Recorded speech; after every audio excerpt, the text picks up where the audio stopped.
And following North Korea's missile launch, the U.S. Secretary of State expressed disappointment at the regime's continued provocations.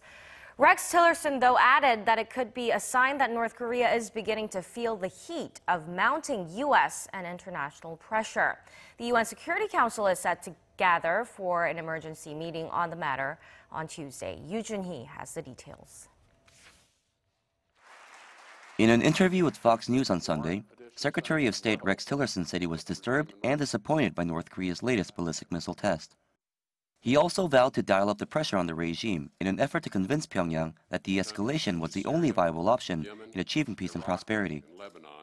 We're early in the stages of applying the economic pressure as well as the diplomatic pressure to the regime in North Korea. The ongoing testing is disappointing, it's disturbing, and we ask that they cease that because until they cease that testing, clearly they have not changed their view.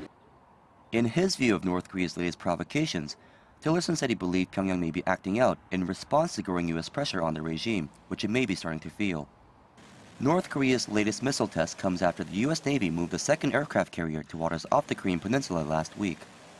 The launch has been condemned by South Korea and Japan, with Tokyo's cabinet describing it as an intolerable violation of international law. Japanese Prime Minister Shinzo Abe called it a challenge to the world and said he wants to raise the issue of North Korea's missile threats at the G7 summit in Italy later this month. The UN has also responded by calling an emergency session of the Security Council on Tuesday. According to diplomats, the meeting was requested by South Korea, the United States, and Japan and will take place behind closed doors.